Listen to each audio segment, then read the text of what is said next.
les aides à domicile font partie à part entière de l'équipe et même souvent ce sont ces professionnels qui vont passer le plus de temps auprès des personnes que l'on accompagne. L'idée c'est de récompenser, comme le titre le dit, ces héros du quotidien qui sont souvent dans l'ombre et qui nous permettent tellement de maintenir des personnes à domicile.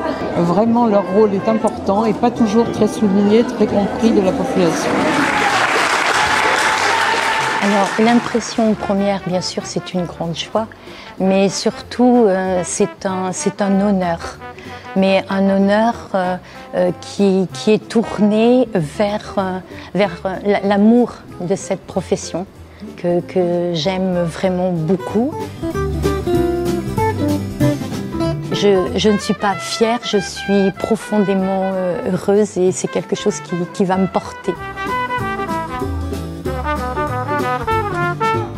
Donc on a déterminé 5 catégories pour pouvoir mettre en valeur les différentes facettes du métier.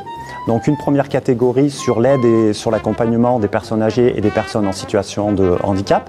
Également une catégorie sur les talents de demain, parce que c'est vrai que c'est un secteur qui aujourd'hui recrute beaucoup.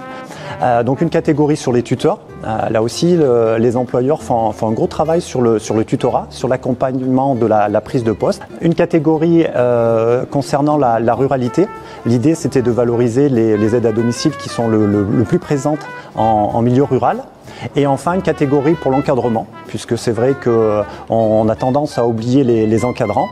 Alors nous avons réalisé une première sélection à partir d'un questionnaire que devait compléter chaque candidat. Et puis on a également eu des échanges avec les employeurs pour la deuxième étape, donc, qui était la mise en situation dans un appartement pédagogique.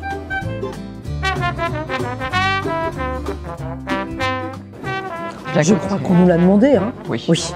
Ce serait dommage d'en rester là. Elle est plébiscitée cette soirée, je crois. Ouais. Remercier le conseil départemental, remercier l'agence régionale de la santé d'avoir allumé les projecteurs sur notre profession.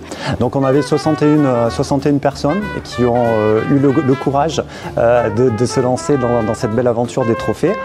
Donc voilà, pour une première édition, c'est, je pense, plutôt bien. Donc on va compter sur le bouche à oreille pour effectivement faire en sorte qu'il y ait davantage de candidats l'année prochaine. Une réussite, on a senti beaucoup d'émotions passer, puis elle le mérite. Moi je dirais tout simplement qu'elle le mérite.